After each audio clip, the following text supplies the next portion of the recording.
be an amazing night. Hi, hi, hi. Wow, what an honor to be here in the presence of this beautiful woman. Can we hear another round of applause, please? Morissette is here, the Phoenix herself. A visitation from the Phoenix herself. Wow. Ako lang to. Okay, can I hear just another clap? A warm welcome, Morissette. October 28th is gonna be amazing. We're already claiming it, and we already feel the love and the support and the energy from everybody here. How are you feeling, Morissette? Honestly, ano ba, we are less than a month away until my upcoming concert, which is ever happening sa Araneta po. I'm very excited, but also very, very nervous. Also because I am producing the show as well. So, hindi lang ako performer dito. Marami pa po ibang hats akong sinuot for this show. But this is a dream concert for me. And so this is my gift also sa lahat ng mga supporters ko throughout the years. For everyone who have continued to support me, especially in the side of music, this is really for them. So, I'm excited. I'm very, very excited. That is beautiful. Thank you so much. Clap your hands, Morissette. Not just the performer, but also the producer, and a lot more hats for October 28th. Thank you. But we are less than a month away to witnessing this amazing show, Ember, on October 28th. Do not forget. Now, again, to make sure that everybody would know about the show, please don't forget, official hashtag po natin ngayong gabi, hashtag Morissette EmberCon. And please tag Morissette on Instagram. Please, please. And I'm sure we'd like to see their POVs. Yes. So, yeah, there you go. The floor is now. We're going to now entertain questions, Morissette. Okay, yes, sige po. What pushed me po to want to produce? I mean, I think this is my first step. I don't know if I will continue. Siguro with the right resources and the right team. Of course, I would love to produce more things. But I wanted to produce this specific show just because yung concept po ng concert na to ay galing po talaga sa brain ko. And so, as I've shared po kanina nga po na parang, I guess I was also afraid na baka hindi nila mag-gets yung gusto kong mangyari. Just because, syempre, of course, like, producers come to you offering that this could be the flow of the show and people are gonna love it. But then I also wanted to push for this because, yun nga, I believe in the visions that I have also. And yun, dream concert ko po ito talaga na itong mangyayari, maging dream concert ko siya. And so that's why I decided to invest my own money into making this concert happen. And I'm happy na I decided to do it. Hindi po talaga siya naging madali. I gained a newfound or all the more respect po sa mga producers and organizers and everyone, even the crew, everyone that makes a concert possible kasi hindi talaga madali bumuo ng ganun kalaki na event. Ano pa, in Araneta pa po, diba? And so, there were a lot of risks that everyone had to take also, not just myself, but we're happy that we decided to take that risk and we will be proud of the day na, even the next day na parang, guys, we did that. Nagawa natin yun. We did our best. It was a great show. I believe it is gonna be a great show. And so, it's that risk. It really isn't easy po. I'm not gonna say na everyone should do it. It really takes a lot of, kaya ko ba to? Kailangan maraming willpower ang kailangan mo to be able to produce a show because it's not easy. But I'm happy I'm doing it.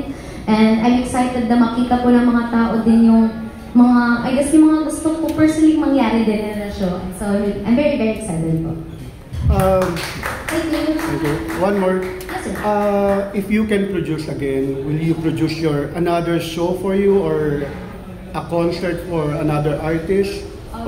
And who? And oh my gosh, I think sa ngayon po, hindi po ako magyayabang, baka hindi muna po ako mag-produce for other Also, syempre mabigat din po sa pocket. Yung mag-produce, mabigat siya ha, hindi siya madali. But yun po, parang maybe in the future, when the time is, when I am confident again to produce another show of mine, and I have been naman po like, it is my first time producing a big venue concert like this, but I have already been producing my music videos, and so the act of investing my own money for my craft isn't something totally new naman po sa akin. Siyempre, ibang-iba lang po talaga ito because it's a concert in a major venue.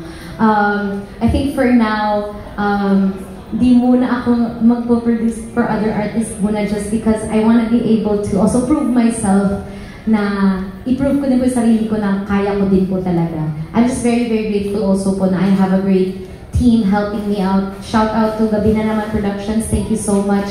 And Underdog Music, they really have been helping me po in mounting this concert together. It's definitely not all me. Sila po yung lahat, yung voice, yung eyes and ears and hands of making this concert possible. So I still have so much to learn po, and so I don't wanna close naman the possibility of doing another one in the future.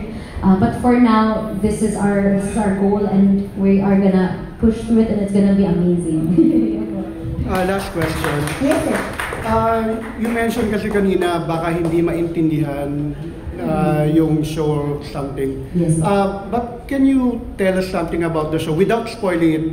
May team ba sa... for sure, you'll be singing all your hits. But yes. ano pa yung may expect namin? Yes po. So in our concert po, I think the prime thing for our concert, it's gonna be a music experience. As we shared, we have Mr. Troy Laureta, who is flying in from Hollywood to be my musical director and very special guest.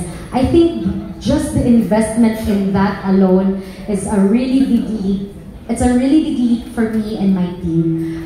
Just because syempre, like the numbers and the dollars, it's a little big. But I really wanted to be able to produce a show na, wow, iba to musically. Troy Laureta, also, not to say na our concerts locally have not been great, but I think personally for me, because I've done so many concerts in the last 15 years, I wanted this one to be ibang level, sobrang different and sobrang special, especially in the side of music.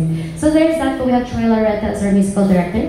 And then primarily our show is not for as a performer, let's just say, it's very challenging because yun nga po, a lot of my hits, kumbaga, my original songs are in this show. They are the front for me. They are nasa kanila yung spotlight for this concert.